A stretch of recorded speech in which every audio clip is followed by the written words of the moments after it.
You could have such a cool moment where the guy's like inside the tank and he's like looking down the little sights, whatever, to go and fire at this plague marine. And as you see him looking, you see like rust just start to creep up the inside of the tank, and he's like, what the fuck is going on here? Like, and stuff starts clicking. Yeah. And like, he's just like, shit. Gooping up. Yeah. And then he's like, one of his little mates in the back is coughing and he looks around and he's a fucking plague bearer already, like coming at him. Not plague bearer. Or he started to just like cough out his guts or something, right? It's horrific. Like you've got to lean into this shit at some point. This is what this world's all about. Like, it's terrifying.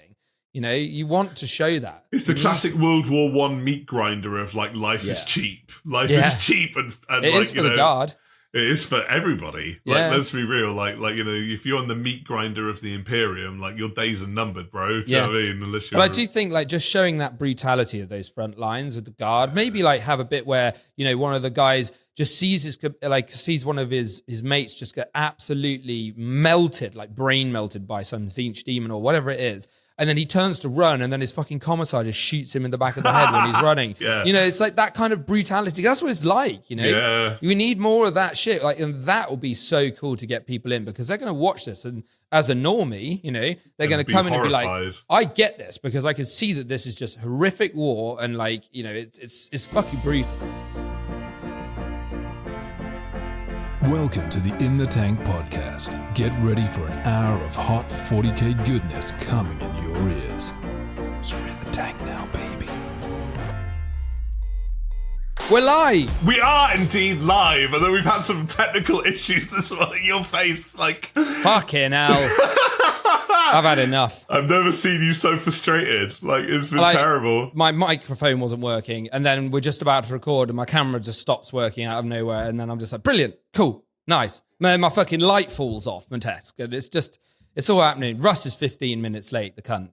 Right, so we'll get there in the end, I do have excuses, but it's all good. It's all good. Yeah, it's all so good. how have you been, my man? How's your hobby week been? It's been you've great. been just smashing your barn, right? I have been smashing my barn, yeah. I've been smashing it. Barn. That's all I've been doing. I've been painting the barn and not painting any models, which is a shame, but we're getting through the barn painting. It's almost done. Mate, you've had an amazing 2025 in terms of like painting stuff anyway, so... Yeah. I've been doing a lot. Painter and decorator, me. Changing rooms. Yeah, but there we go. That's wicked. Well, it will all be for the best, won't it? Let's be real. It will eventually. So I'll probably through the next few hobby updates will be like barn, back on the barn. We're getting there. Well, if it's any consolation, I've just been stressing my gourd to get stuff done. Yeah, it's been one of those weeks, and it's only bloody Thursday. Dad brain. So I've got my Sternguard finished. At least a tabletop ready, and I've almost got my gladiator done, and I need to varnish him and stuff. Shut up, you. So I'm basically almost there. I've just got to magnetize all the bases, dry brush the bases, do the rimming, and we're easy good. Ebenezer good. So yeah, great, getting there. It's all cool. Looking forward to playing a listener of the channel, and he's in our Discord talking shit. John. He's been giving you a lot of shit. Like, you kind of shit. got to beat him now, otherwise you're going to look a right prick. I love him. He's a great guy, and he's got a beautiful doggo, and he plays very chargy armies, and he's a cool guy. But like, yeah, I mean, this would be, when this comes out though, the tournament would have already happened, so either I got spanked or I indeed spanked. But it's a tough, round one up against old bully boys. Bully boys. Russ has been messaging me like, what the fuck are bully boys? And I'm like, they're these sort of big mean looking orcs. That, I know what they are. I just didn't know what the hell to do against them. Die. Yeah, well, this is it. We'll see. I mean, to be fair, I have quite a lot of good mid-range shooting. Yeah, so hopefully... don't frontline that and you'll be fine. I know it's really hard to resist, but like John is the World Eaters player that did that. You do realise? Well, you mean he did what? You did that to yourself. You can't blame him for it. You did that by taunting me behind me constantly. Yeah, you infiltrated your Terminators in front of a World Eaters army, and you paid the price. Whatever. Whatever. Yeah. Well, We'll see. We'll see what happens. We'll give you an update, everybody, next week. But of course, I'm playing the Onslaught. Not that you are, you scuzzy boy. So, it's really rude because one of my family members decided to have her 40th birthday on this party on the same weekend, which is just so rude of her. So now I've got to go to that. So bloody rude. Yeah. No consideration for Warhammer. Exactly. Yeah. All that life thing happening outside of the hobby. What's that about? But yes, looking forward to playing. It's going to be lovely to see some of our beautiful listeners at the Onslaught. Despite the fact that Eddie's a sacker, won't be there. So come up and say hi. And it'd be lovely. But we do have some good news on that front. Russ is now confirmed to be coming along to the team event in, is it end of April? It is, end of April. So that'll be good fun. He's going to be an unofficial tryhard for the weekend, so we'll get him a team shirt. You better fucking not. You got to wear one, mate. Otherwise, you can't play. So that's going to be a fucking great picture. Just don't. I'm an XXL, so that's something to bear in mind. Don't worry, I wasn't going to lend you one of my smalls. I was going to say, like you were wearing a tank top. Can you imagine? No, it's gross. I don't even want to imagine. I don't even want to imagine bloody wearing a team jersey, quite frankly. No. But there we go. I will be a guest tryhard for the day. I'm actually quite looking forward to that. It's going to be really fun. So it's going to be great fun. There we go. We need to get old Michael on the old pod at some point. We do. About how to be a great TO, because he's a great TO. We love you, Michael. How to just paint terrain and never paint any models, Michael. Well, to be fair, I think he does paint models. No, he said he never gets time to because he was painting fucking new terrain sets. So well, he's a legend. I think he is actually playing in the event as well, bless him. So, is he? Oh, that's cool. Yeah. Nice. There we go. Top lad. So we'll give you all an update about that next week, whether I got absolutely destroyed or whether I did all right. We shall see. Yeah, we'll find out. I'm hopeful for you. I think you got a good list. Well, Librarian, it's quite a nice I can handle anything master of none list, really. Yeah. So it'll be me playing I've always looked at you as a master of none, to be honest with you. So excuse me, that's really fucking rude. So if you consider what I do for a living, you can jog on. That's actually true. You do, yeah. Exactly. I'm hyper. I have heard you're quite good at fingering. Yeah, yes, I am. I'm a hyper specialised. I have, So there we go. Yeah. So first, for reference, so Russ is a guitar teacher. Just so we're clear. Yeah, because those of you who might not know. Professional guitarist, you know. Yeah. Anyway. Used to be. Hey now, you behave yourself like you're on. I will give nice boy. I'll give you a little bit of thrift because of where you've been at this morning, but I'm still a lion behind my veil. You better fucking be. So first the first subject, secret level. Yes. What did we think about the secret level? What could we have done differently? Because I know that I've had a lot of sort of, I suppose, civilians talk to me about secret level because they know that I'm a hobbyist and they've gone like, oh, I watched the secret level thing. It was quite cool. What do you think they did good? What do you think they did bad? What do you reckon they could have done? I'd quite like you to go first on this one because I'm really interested to hear your opinion on this one. I had a mixed emotional reaction to secret level, if I'm honest. On one hand, it demonstrated absolutely perfectly just how demigod-like your average Space Marine is, because I had general feedback that there was a scene in that, spoilers for anyone who hasn't seen it, but you probably should have bloody seen it by now, and if you haven't, go and fucking pause this and go and watch it. Yeah. There's a bit where a load of Chaos Cultists come out on a load of bikes and stuff and storm these three Ultramarines, one of them, of course, being Titus, from the Space Marine games.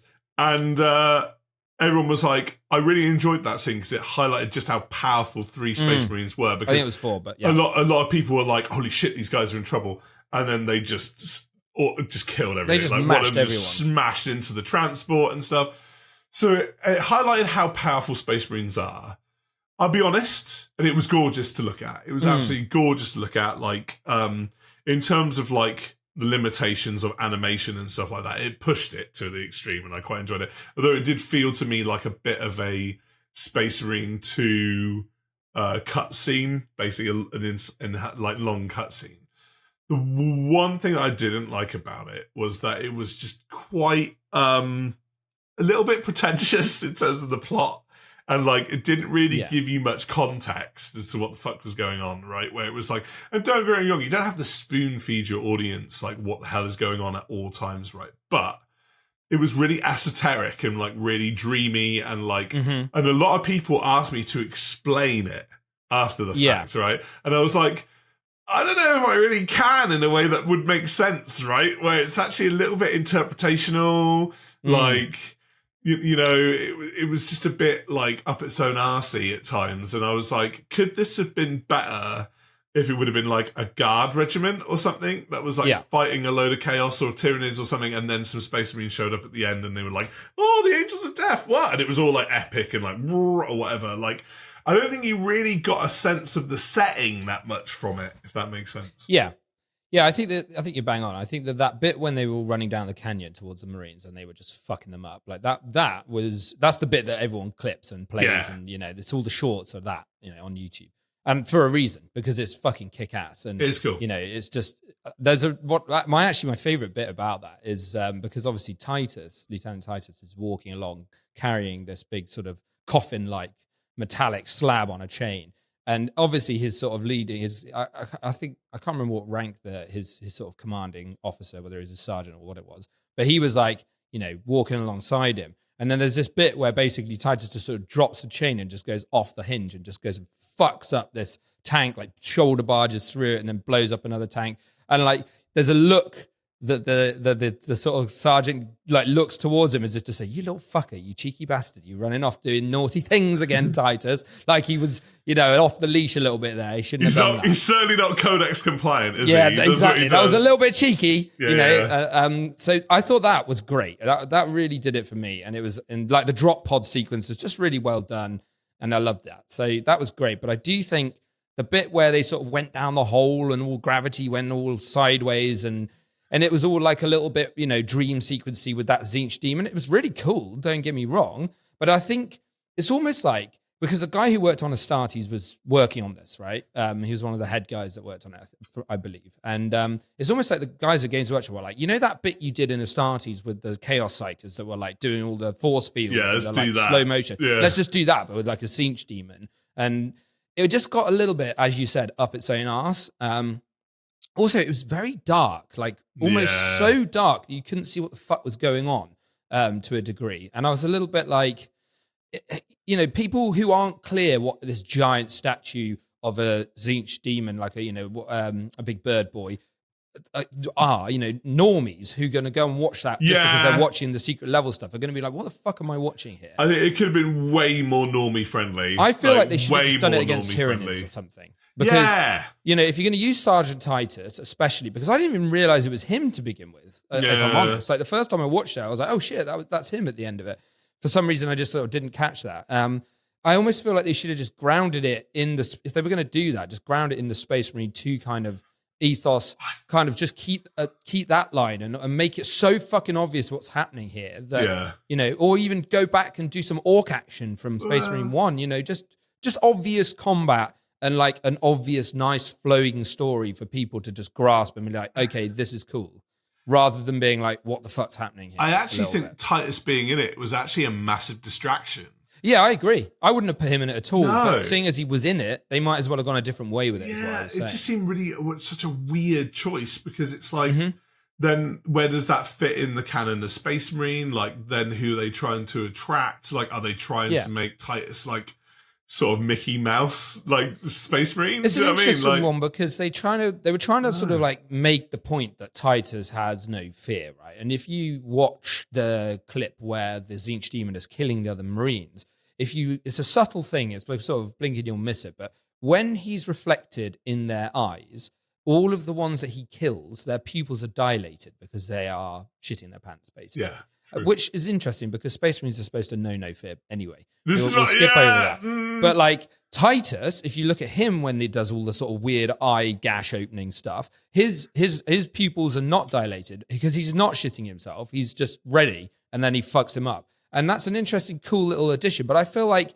almost all of them shouldn't have been like that, really. Yeah. As I said, you know, they know no fear, right? Yeah, that's kind of that whole shtick. That's like literally their entire so that shtick. kind of didn't make a vast amount of sense to me. It was cool for Titus. Like, it made him look like a fucking badass, right? And it was a cool moment, splitting that thing in half with all the blood. And I did like the sort of glowy blood that they had. That was cool. I mean, the glowy blood from an artistic viewpoint, I suppose, did contrast quite well with the darkness. But I just... In terms of, like, for me, it didn't really feel like this should have been for long-time fans per se. Yeah. In as much as we have Warhammer Plus, kind of, we have Astartes, kind of, we have, like, other things that we can go and watch and enjoy. As people that love the hobby, we can kind of get our fix elsewhere, if that makes sense. This should have been a great umbrella catch net for normies, really, to, like, get them in as an indulgent kind of, like, let's grab you.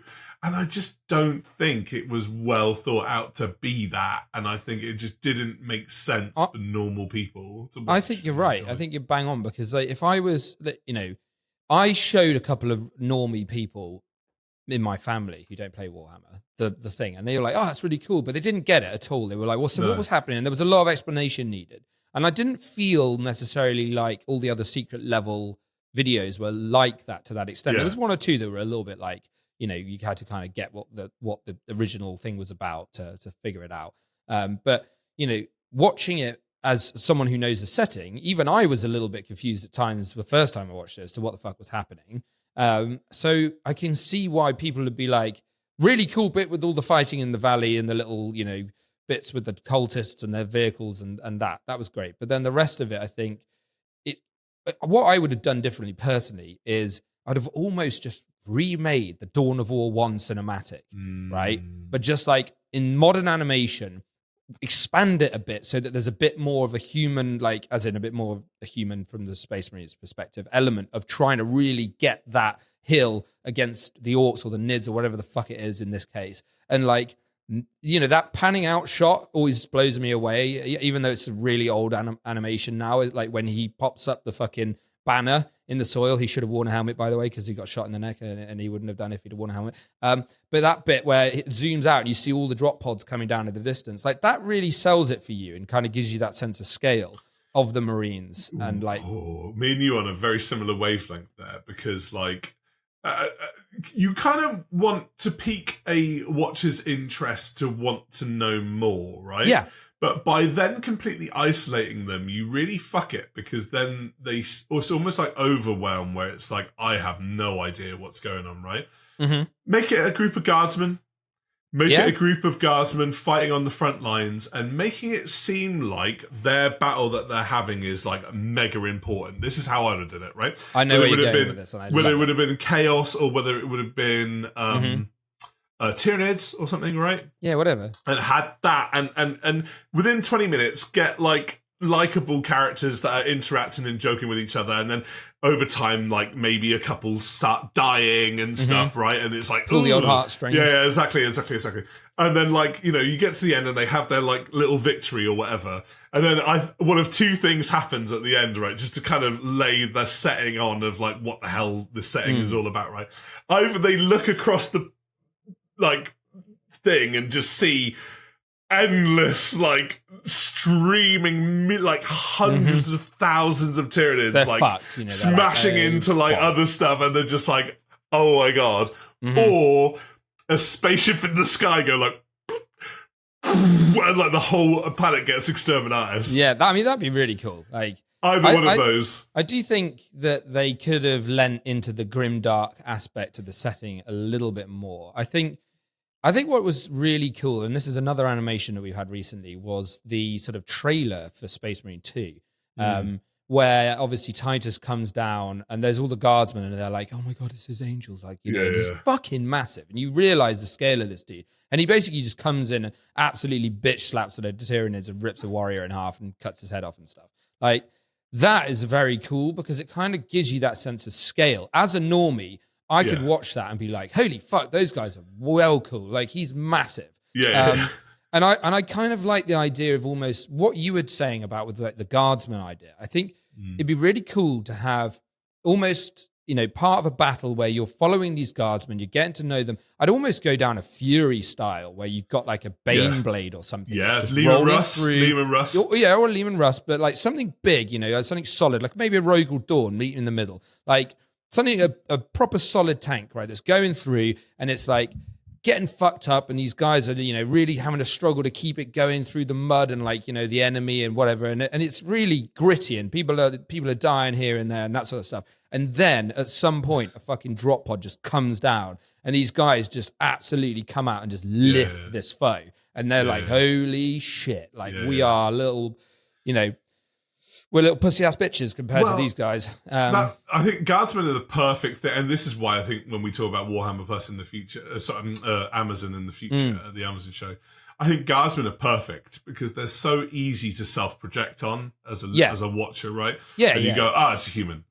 And when you look at a Space Marine as a watcher, you go, that's a human. And it's like, no, sweet summer child. Let's stand those next to each other. Yeah, now you'll see which one's the real human. And also in terms of what a Space Marine is capable of, right? Yeah. But like, I don't know, man. Like, I love, one of my things that I love about this setting the most, and it's a weird psychological thing, and I don't know if it's the same thing for what Cthulhu fans like.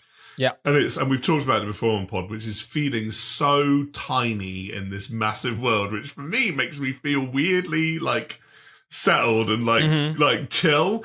But it's like, and I imagine for some people completely overwhelmed and like tiny and minuscule, right? But I love how it kind of makes you feel like you're kind of just part of this greater kind of thing. Yeah. And I think doing that and forcing that upon your watcher, where you're like, look, even these guys, this Baneblade or whatever, like, it's kind of irrelevant in the grand scheme of things. Or possibly even taking them ages to get this Baneblade into this position, and then the Baneblade just gets like tanked, like just tightened. Fucked, Do you know what I mean? And you're just like, oh fuck, it was all irrelevant. I also think like there's some really cool, like, one of the nice things about Space Marine 2 and is that you just get that sort of overwhelming sense of just how, as we've said in the past, like, how much of an unstoppable tide the Nids are. Dread. And they're just terrifying because there's just endless amounts of them. They're vicious as fuck.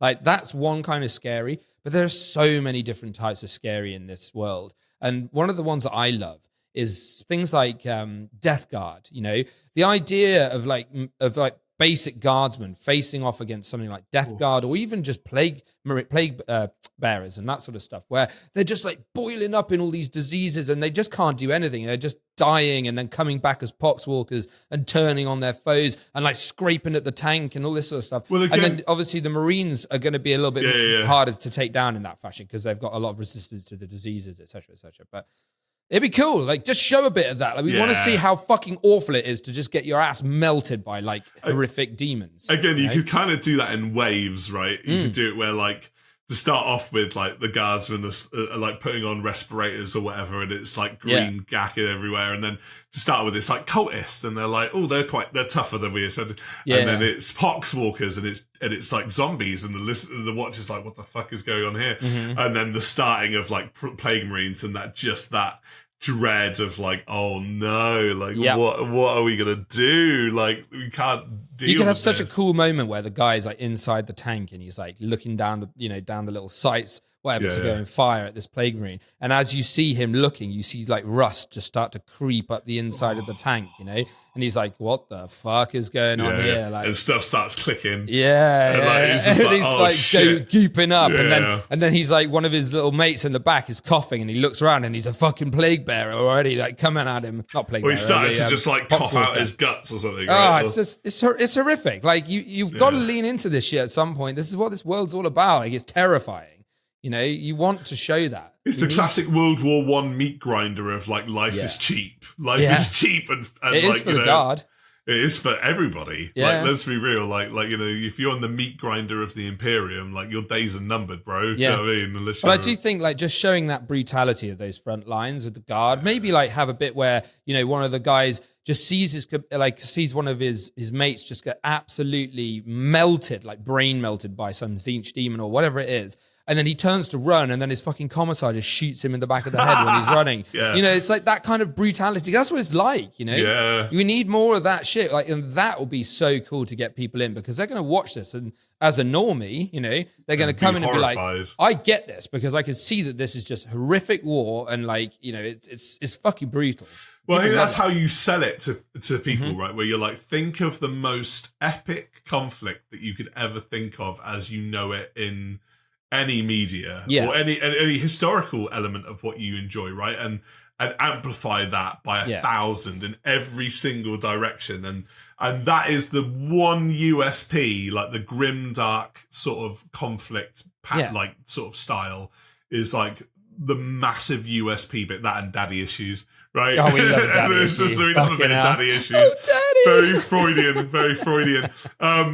And, and that's it. And that's the uniqueness of the setting, right? Yeah. Like, that's it. You've personified what it means to enjoy 40k in that way. And but I think you can easily do that in an animation of that sort of way. Yeah, absolutely. Like, I think you could easily, tug at the heartstrings, get some really cool enemies in there, show off the Marines a little bit, just to show how badass they are compared to your regular men. And I think that's kind of what you almost need, like, is to show that so that people can kind of look at it and go, those Space Marine guys are fucking cool. Like, because that bit with the valley that we said at the start, that was fucking cool. There's one bit in particular that was burned into my retina where the cultist like pistols the ultra. And then he just bangs his fucking doesn't he just smash his head? I can't remember. I can't remember. Either way, he just takes it, smashes his head on his helmet and kills him. So cool. It's brutal. Cool. So no, as we know, Marines make dollar. They do. Like, Ollie's told us they're the ones that he sells the most. Right? So, like, make them look cool. And make the enemy look terrifying. Yeah. That even with Marines, it's not a guaranteed victory, right? No. And, like, actually, like... I think we do need more of that. We need more like chaos-y kind of goodness in there. We need more Chaos Marines, because I don't think we've really seen Chaos Marines. We have in some animations, a lot of fan-made animations, but like there's not really. I mean, I'm really looking forward to see what Astartes 2 is going to be about, because obviously I think that's going to be coming late this year. Is it maybe 26? We're not sure, but that's very exciting. Well, we will talk about that one as well once it comes out, obviously.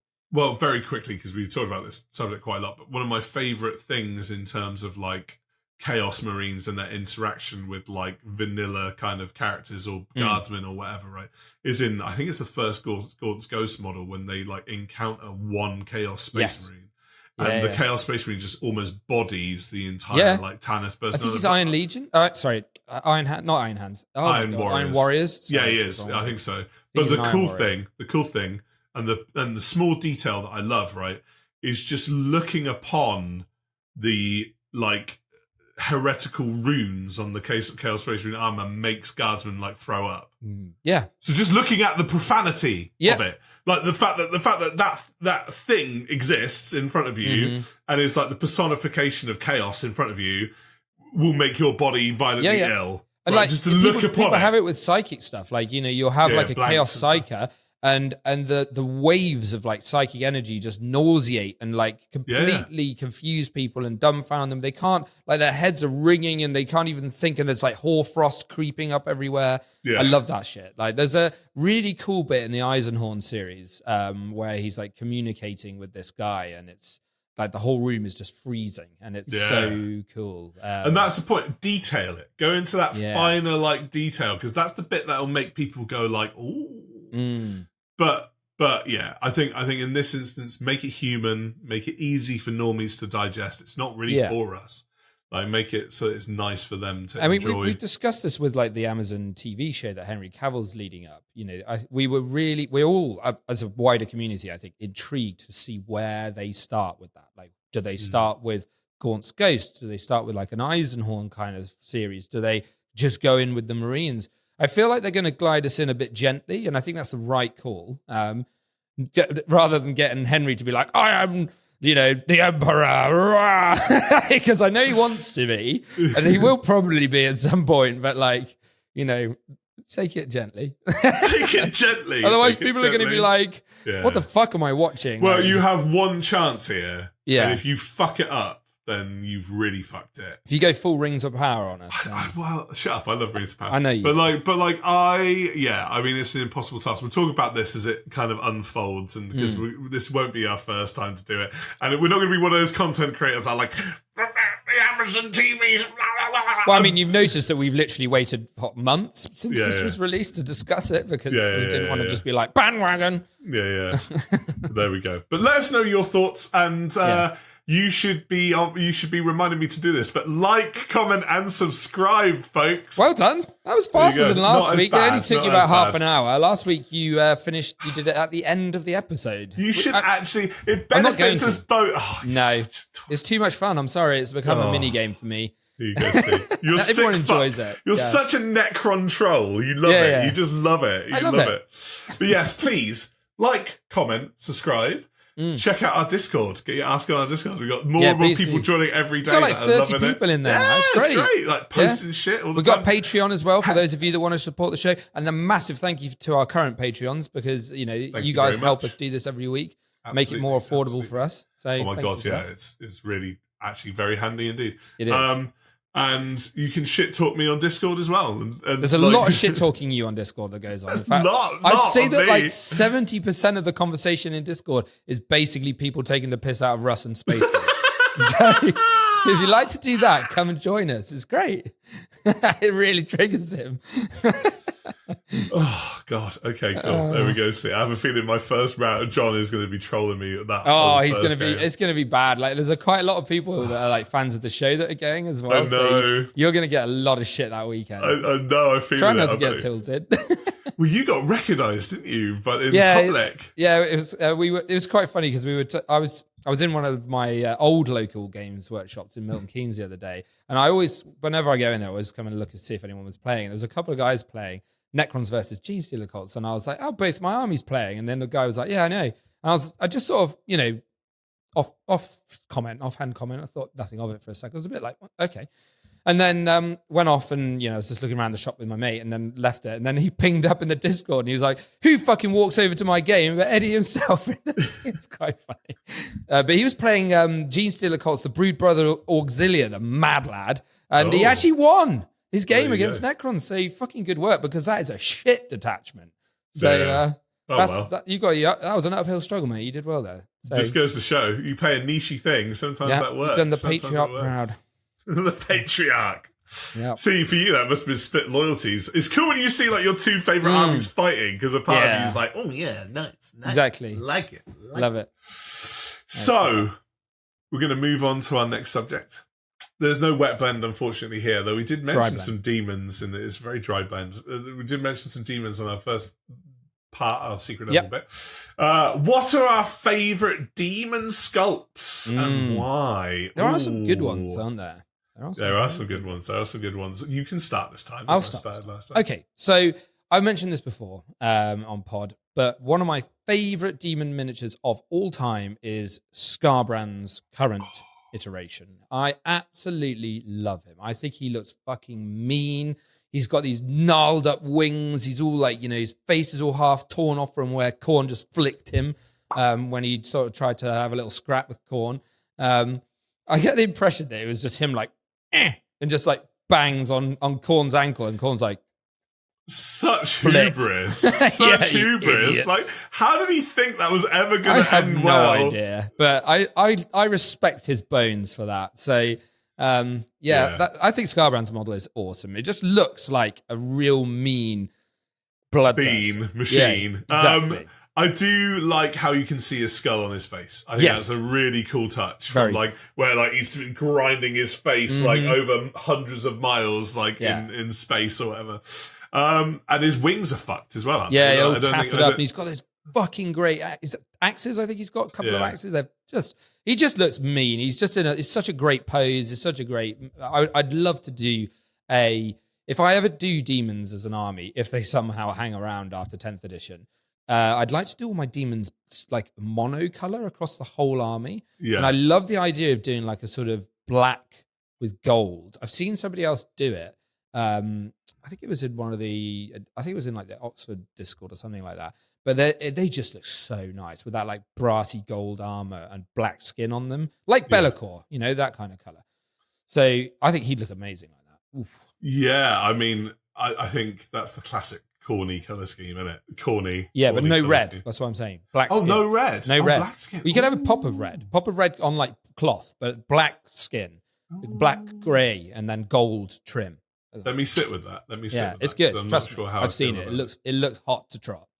Really does. Cool. I'm going to give you my first one. So I'm going to go with like a medium-sized one to choose, but I just love how gross and cool this model is. This is actually probably my favourite demon model. It's Horticolor Slimux. Oh yeah, or Horticulus Slimux or whatever. Yeah, he's the guard. He's the head gardener in old Nurgle's realm. Bless him. So he's there helping to cultivate Nurgle's horrible, sappy horribleness. But yeah, no, very cool. Obviously, he's a plague bearer on top of what looks like a massive demonic snaily thing. Yeah. Which is really, really, really cool. He's really cool. Who's the famous landscape gardener that he's based on? Is it Horticulus? Titchmarsh? No! He's the guy that did all the gardens at like Blenheim Palace and all that sort of stuff. Oh, really? Is he based on him? Yeah, I think his name is based on him. I need to find it. I can't remember off the top of my head. But he's a very famous landscape gardener. Comment it below if you can remember. My old man cool. What an Easter egg. What an Easter egg. But yeah, I'm pretty sure that's who he's based on.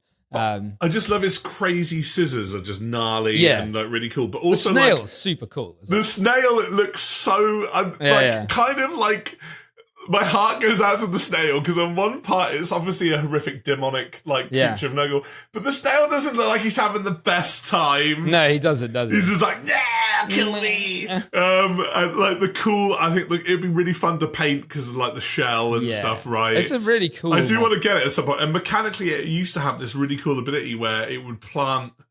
The garden of Nurgle. The garden, right? The tree thing, the normal like tree Nurgle thing, but now I don't think it does.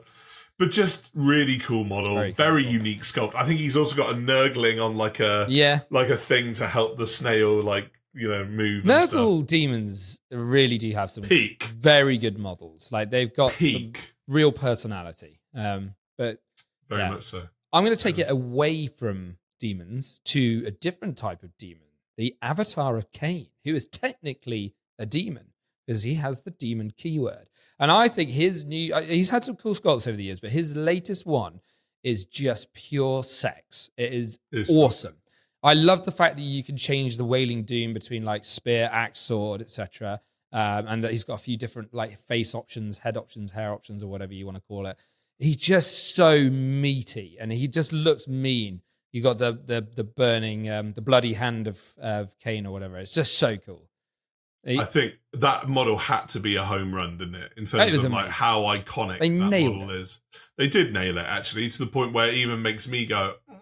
And I hate Space Elf. I despise Space Elf. If I could literally have an army of like 8 avatars, I'd probably do it. But they are as it stands, just play Necrons. It's just Catan. It's the same sort of thing. Oh God, filthy Xenos. No, 6 Catan. Avoid that. I'm not gonna marry your silly Xenos. Or snog him.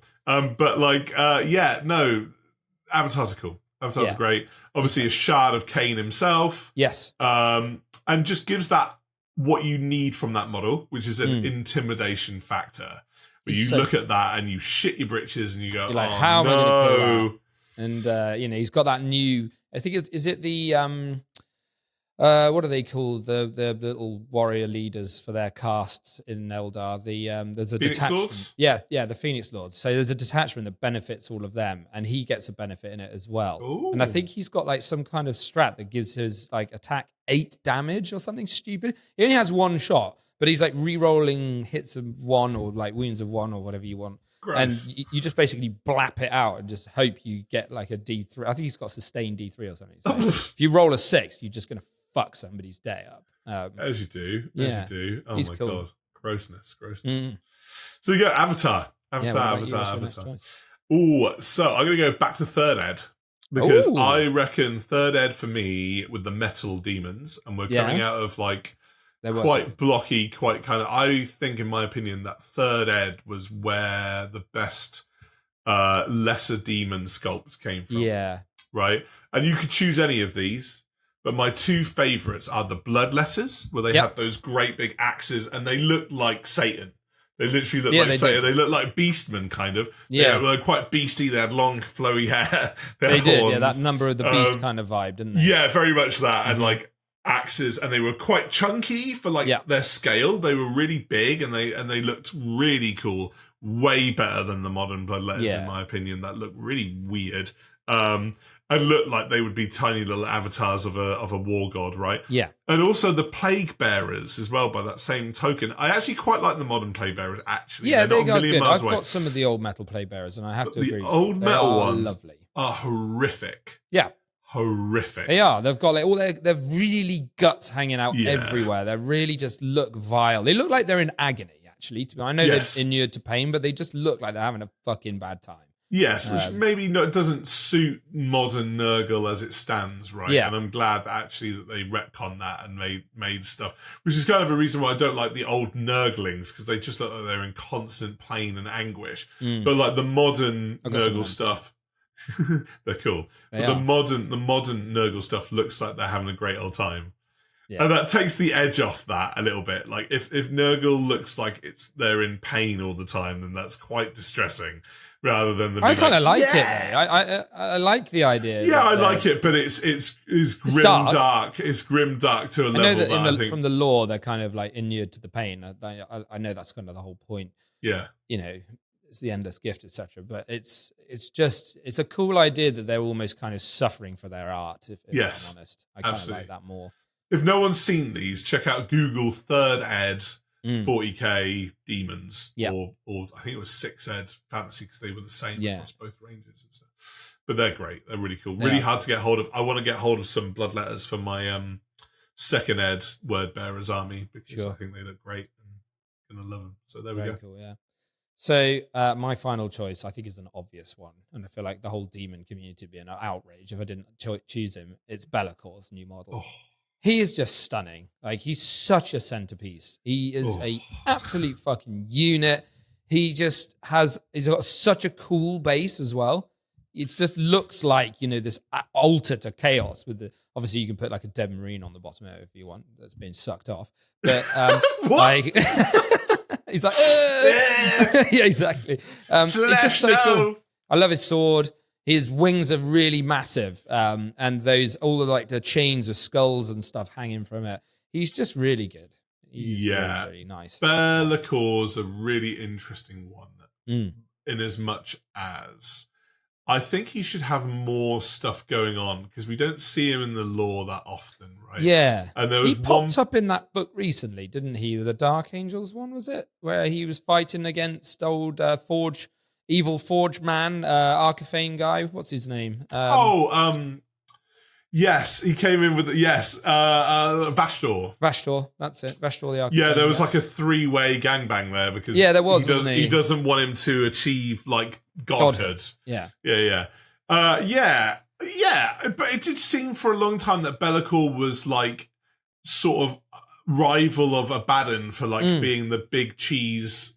Of like Undivided, right? And like he just hasn't had that much presence, which is a shame, because I actually think Be'lakor is far more interesting in terms of like his motivations and where he's at. And as you say, his miniature is like, whoever was on that project needs a raise, because holy shit, like probably Darren Latham. Take notes, everybody else, because that's how you bloody do it. That is literally how you do it. Sword is cool, as you say. The sucked off Primaris, as you call some of it, looks great. Just awesome. Just it's really interesting cool. though, because Bellacor's a character that obviously exists in AOS as well. And obviously, as we've discussed previously, AOS takes place in the future of 40k. Shut up. Doesn't. So he's really at the start of his arc. So I guess, he's got a lot longer to be around than... No, you fucking hate that theory, don't you? Ed is not mentally deranged. He's just trying to... I don't think he genuinely believes this theory, because if he did, he'd be an absolute All I'm saying is those fucking old ones look a lot like those old frogs. You need to... Old frogs! Slang! You need to chill the fuck out. Very suspicious. No, not even slightly. No, just no. It's not how this works. Yes, I think that they need to stop doing that with demons, if I'm radically honest. I don't know. Yeah. I don't think... It seems like they're sort of moving away from a complete direct thing now, because obviously there's a lot of units in the AOS range that don't exist in 40k at all. Well, funnily enough, my favourite choice of demon sculpt is just one of those. It is the voice and talon of Slaanesh. Okay. The Sigmar. Have you seen these? Is this the big lad sat on the throne? Or... No, Google these. Just Google them quick because I just want to see it in real time. Just put voice / talon of Slaanesh. So it allows you to make both, or either, right? Yeah. But they are these beautifully resplendent. Basically, they're kind of like Keeper of Secrets, but they're not. But they're Sigmar exclusive. And they're like these regained massive, like, goddesses. Kind of, like, so tails on them. Cool. Yeah. If I was running Slaanesh in 40k, I'd use that as a proxy for a keeper. Yeah. Very cool. Very cool model. But again, Sigmar exclusive. Yeah. So I think this is what they need to do. I think, and then maybe keep the basic bitch demons as like the universal demons between the two.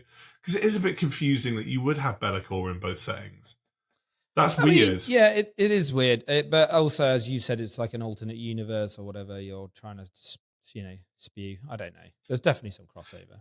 I understand an alternative universe with conceptual gods like Khorne and Slaanesh and stuff, but when it's like an individual character, that's weird. But, it's not that weird bizarre. If you think about like the whole theory that every single universe exists and every possibility exists within it. So there actually should be, a Be'lakor, at least in many of those.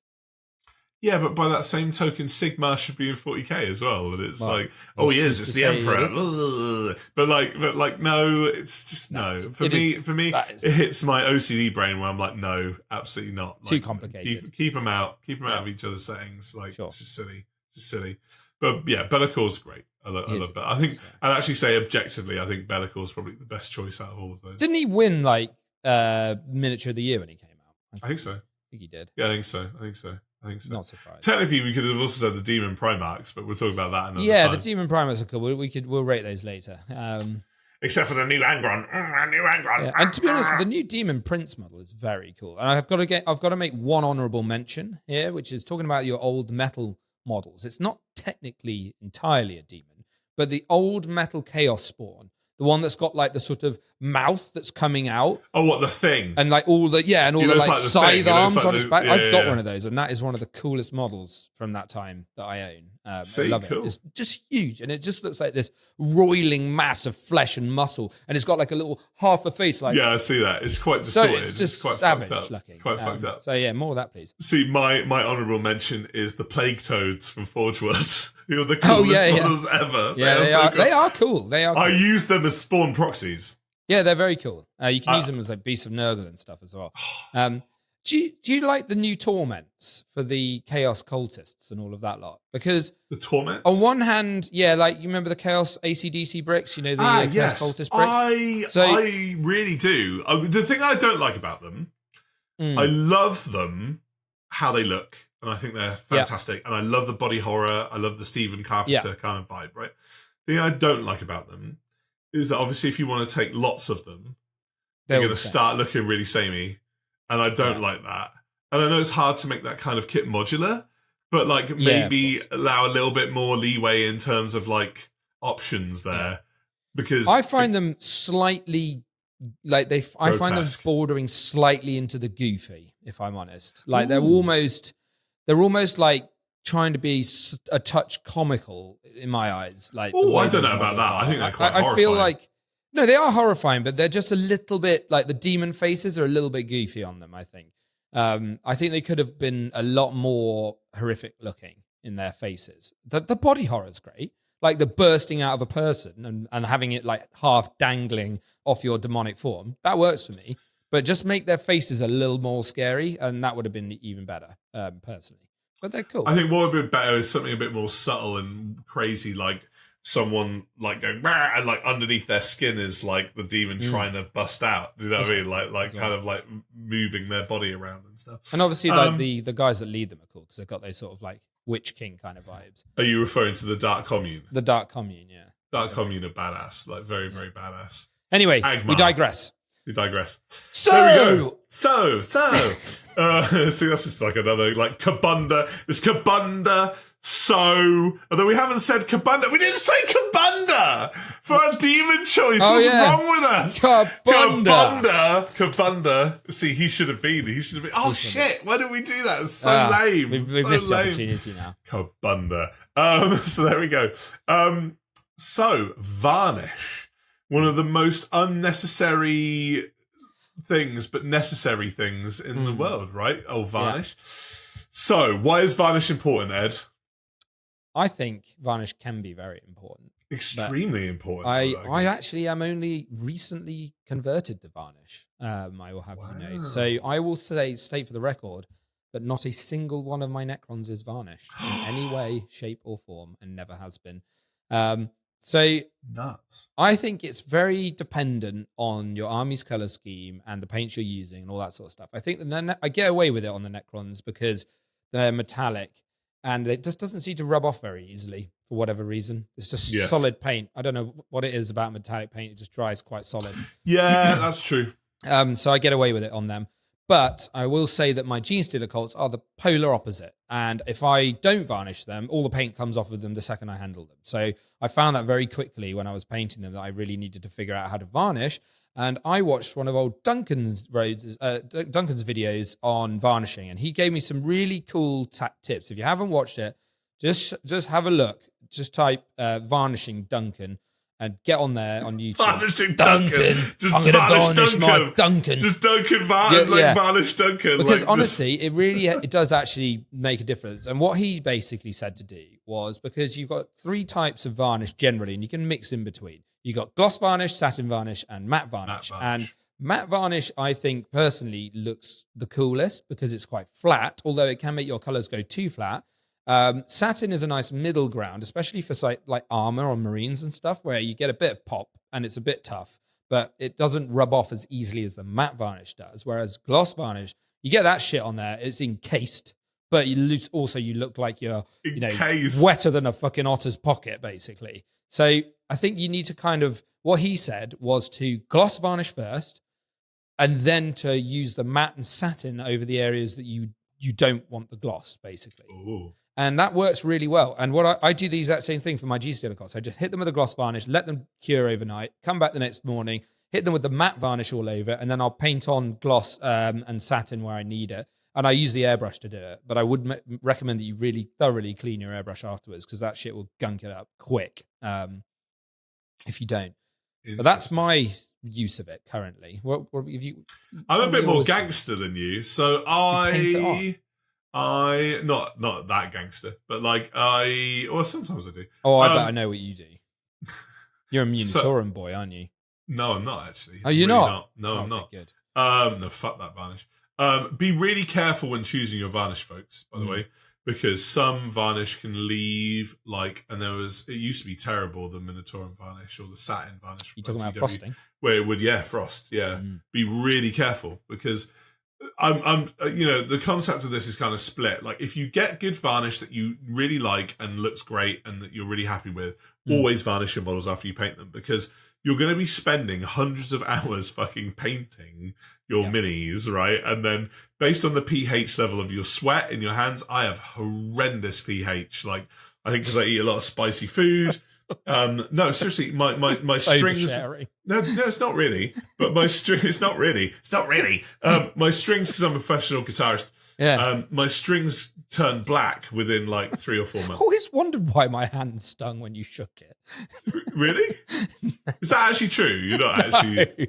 I was like, the ultimate X-Men, acid hand. Acid hand attack. But yes, no, it fucks my guitar up. So it fucks my guitars up because my strings don't last very long because my sweat eats through my strings. To the point where I was at uni when I was studying and I was playing guitar 8 hours a day. This pack of strings would last me a fortnight. Wow. So there you go. Okay, I know. Just destroyed it. Your cock must be tiny now. Just burnt it away over the years. Even that, or just reasonably sized. Shoelace. But shoelace. Sorry. Just down to the bone. Yeah. Just like a little spindly bone. I assume you're immune to your own acid attacks. Eh? I presume so. But yes, so, and also because I'm a Dark Angels boy. Yes. Deathwing, man. Oh yeah. Ooh, hideous. Like anything white and you're anything just rubbing light off. seems to rub off a lot easier than dark. Worse than black, yeah. I think it's because underneath, if it's a black primer, like if you were to like go through into the black, you don't see it as bad. You've also got less pigment, from, right? Yeah. Way more pigment, I guess, in True, darker paint. So maybe that's why. I don't. Either way, I use Rust-Oleum Crystal Clear Matte Rattle Can Spray, which is kind of a furniture varnish. It's kind of a furniture varnish. But hobbyists use it too. And it's great. Really? Though it says it's matte, it actually leaves more like a satiny kind of like finish to it. Like a semi-gloss satiny finish. And I use that and I just think it's great. It doesn't at all bloom afterwards, so you can't see any frosting, so that's great. The only thing I will say, big tip for people when you varnish, whether you're using a rattle can or whatever, your temperature of the day is so fundamentally important when you do it. Never do it when it's too cold. Never do it when it's too hot. Has to be just right, as they say, right? Like you want sunlight probably on it. You want probably sunlight on it to help it dry effectively. If you do that at the wrong time of year, you have fucked it. You've really I just do mine inside. Yeah, because you're doing it. But I would say wear a bloody face mask, like a proper one, if you're going to be varnishing through an airbrush, because it's not good to breathe that shit in, because it will really fuck your lungs up. Trust me. And you will get clouds of it in your room in seconds. Unless you've got one of those sort of boxes that sucks all the air out your window.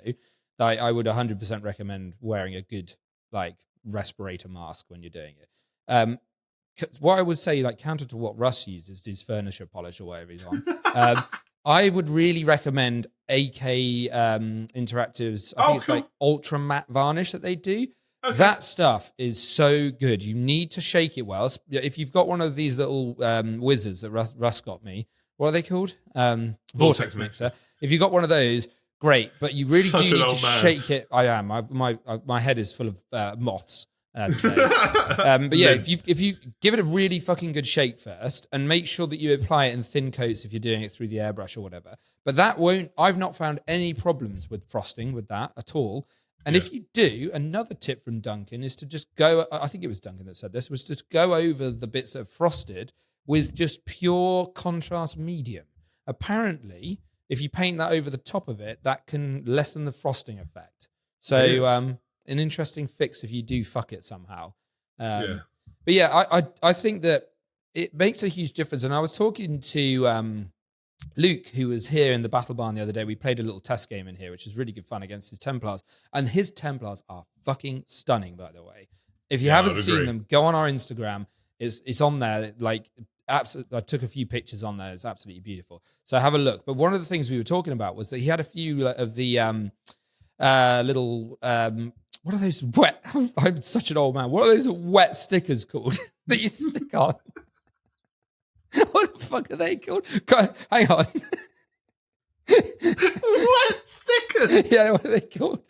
Transfers. You fuck. I cannot believe he had a few transfers on his models. And like when you looked at his models, they were really beautiful. And they had these shiny ass transfers. Matte varnish. And I said, I was like, you just need to get a bit of matte varnish over the top of those. Yeah, or, or satin if that's what your arm is like. And it'll just completely meld them with the rest of your model and you won't see them. Wet stickers, guys. If you got any wet stickers, fucking matte varnish those bad boys, then they will disappear. And they'll look like they're part of the model, like you painted them on. So yeah, that's wet sticker advice. Wet stickers. My head is full of... I'm like a Swiss cheese today, mate. Sorry. Very, very good. Wet stickers. My last piece of advice on this, we need to move on to a law topic. And this was the funny one, and this was from a Duncan Rhodes. And I mentioned this on pod before. Check your fucking can or paint pot before you apply it. That is the same video, I think. Yeah, dude. Check your fucking can. Because you don't want to spend... It's such a hobbyist thing to do. Where Duncan was talking about in the office that the Minotaur and Varnish looks a lot like Lead Belcher, and someone used Lead Belcher instead of Minotaur and Varnish. On one of the heavy metal models that they just painted for the box art or whatever. Terrible. Oh, can you imagine how much that would feel awful?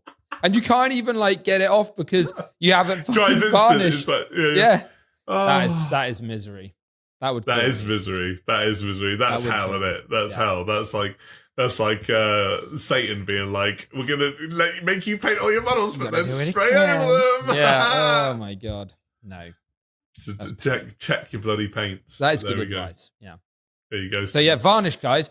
Honestly, it's next level. Like, it really will change your game, and it will really protect your models. Because especially if you're if you handling them a lot. Yeah, if you're handling them a lot, you need it. Yeah, really I agree. important. 100% agree with that. Very cool. And then finally, our lore topic of today: should and could Chaos ever win? Ooh. Whether that's the Great Game, or whether that's against the Emperor, and which Chaos gods or gods do we think are capable of winning?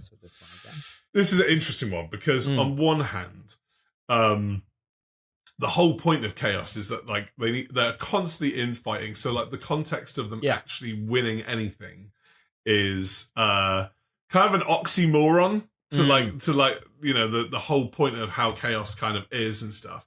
But by the same token, the awesome plot that could come out of a Chaos victory is outrageous.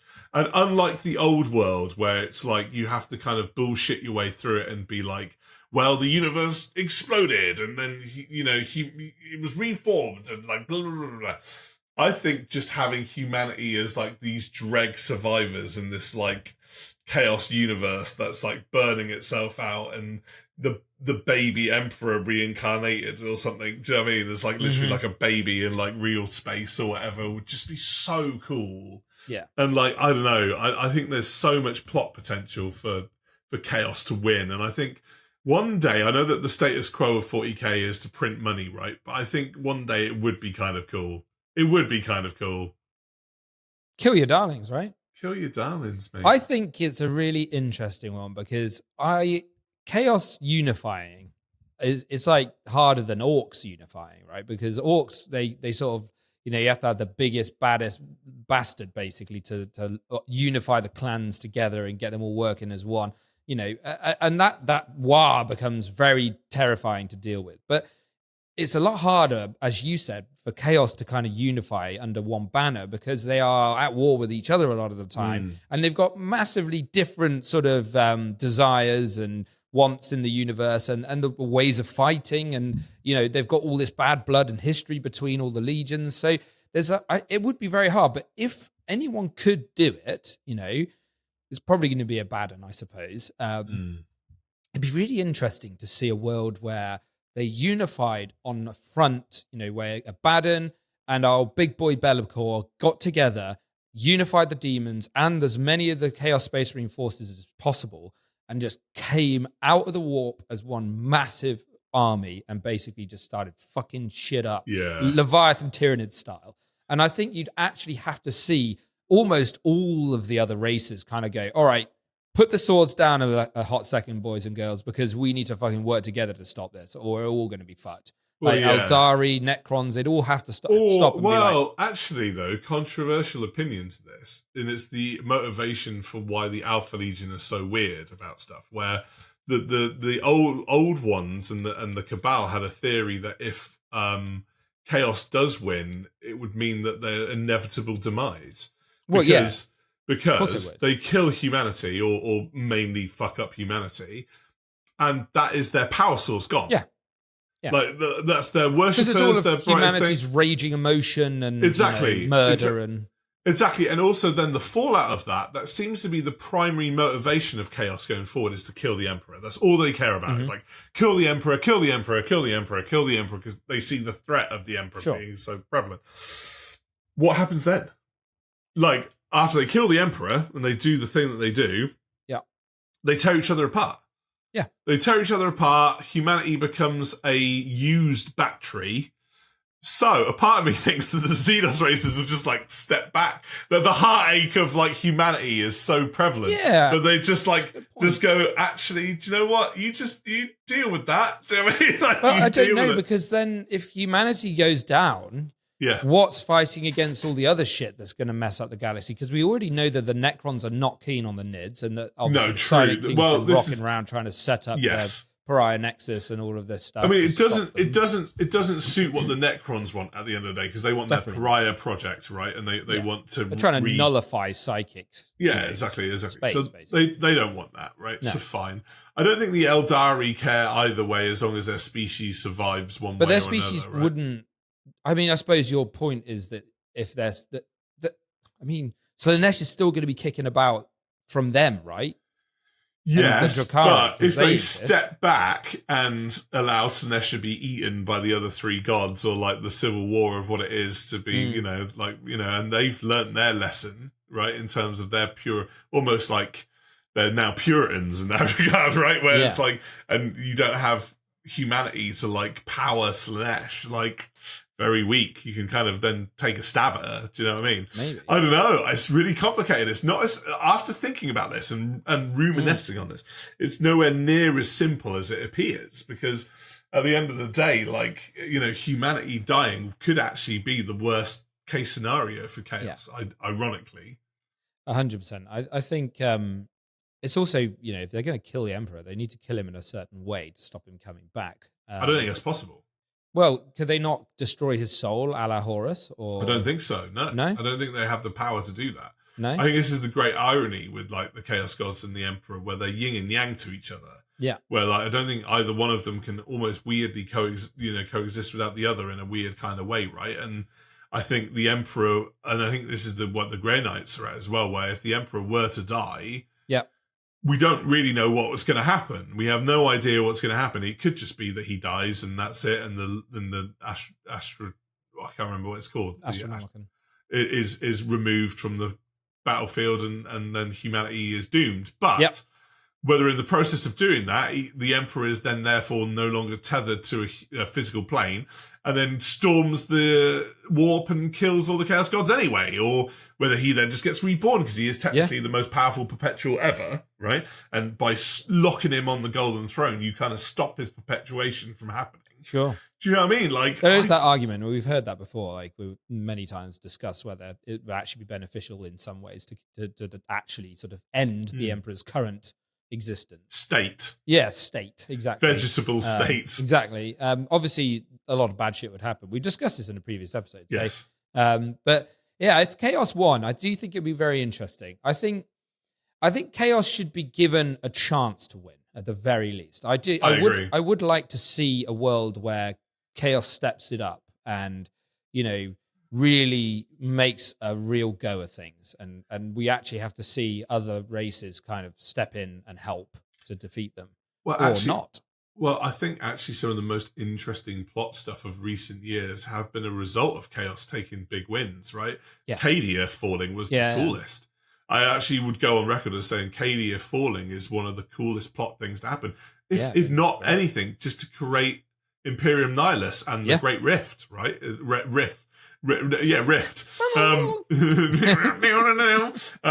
Just because the idea of half the universe falling into darkness and then all of a sudden being eaten by chaos is gnarly, it's terrifying, unbelievably cool. So I love it when the Imperial backs against the wall and like it looks dark, right? It's the grim dark setting, right? It's what we're all about here. It's what we want. Blanchitsu. Yeah, exactly. Can't wait for that color. Blanche shits my pants. Yeah, it's going to be awesome. And I love just the idea of the Emperor dying / not dying, and then the Chaos Gods being like, what now? And then just in that vacuum of thought, it's like fighting each other, probably. And it's the great game doth continue, right? Yeah. And like, I love that. I love that about Chaos. That at the end of the day, Chaos's biggest enemy is itself. It is always. Really itself, yeah, because they're so different to each other, all the Chaos Gods and the factions, and obviously just Chaos Space Marines as a faction, So great, awesome. Let us know what you think. Yeah, should and could Chaos ever win? What cool plot stuff do you think would be as a result of that? Yeah. And kill your darlings. Always, I approve of that. I absolutely approve of that. I know that it's sometimes not a license to make money, but it should be a creative endeavor at the end of the day, and that's always a great thing to do. So for sure, do it, kill them. Do it. Except for the lion. Let us know in the comments below. And also let us know what you thought of that secret level and what your favorite demon models are, if you've got any that we haven't mentioned, because there are a lot of good ones out there. Kabunda. Kabunda. We need to say that more on the channel. So no, I don't think. Yeah. Stop trying to make Kabunda happen. It's already happened. So the amount of people entering Discord being like Kabunda, and I'm like, oh good. Yeah, it's good. That's when you know you're a deep listener of the pod. Yeah, you're a fan. But thank you very much. Wish me luck at the weekend. Good luck, mate. It'd be lovely retrospectively. This will be all moot anyway. Make sure you screen. Out by the time. Don't frontline your shooting. Screen? Yeah. Screen? Screening is where you put some models in between the raging orcs and your important units. What? Deploy everything on the front line again? No. Don't do that. Just make sure you're at least 4 inches behind your screen so you can't consolidate into your models. So put my Hellbasters on the front. No. You're saying? Yeah, just do that, yeah. Okay. Cool. You can lead a horse to water. I can't wait to play Chaos. It's going to be so much easier. It's just like... Run! 30 possessed. Fucking run. The stamp post-it. I won't ever have to think about tactics ever again. I'll just be like, right, I'm going to smash your face. Sure. There you go. It works. 40 attacks, dev wounds, damage 2. Well, I'm about to play my mate Paul in the battle bar, and I'm about to play his Eldar, and he's obviously running the new codex, so I'm about to get my shit pushed in. Caved. I feel it's going to be like, I'm going to be walking like John Wayne after this game, so we're going to see what happens. I'll let you guys know. Go on. Yeah. And expect some more pictures of the battle barn soon, because we're almost there now again. Okay, and then you'll have no desisting of like, when's it ready? When's it ready? When's it ready? When's it fucking ready? It will be ready soon, .tm. I've told you this, all right? In the coming days, weeks. I'll be ready when it's fucking ready. I'm doing this properly. Leave me alone. Yeah. Links to everything down below. If you want to find us on Instagram, they're in there now. And the Battle Barn is there as well. So and our Patreon. So thank you again to our patrons. You're the best. Really do appreciate you. And I will see you folks at the weekend. Yeah. Although not Ed, because he's a fucking slacker. I know. I'm very sad about it. Honestly, I really am. No one knows what it's like to be. There's a couple of tryhards going as well, so I had to go and annoy them for me. There you go. See. There you go. Well, I annoy them ahead of time before I fight alongside. They're going to be on our team, so just get to know them. Yeah. There you go. I just do so shit poor at this event. They'll be like, and they'll be like, no, he's not on the team anymore. No, I'm like, sorry, Russ. Bye. Laters. 0-5. What? I hope not. Fucking hell, no. Fucking hell. Right. See you guys around. See you guys soon. Ciao.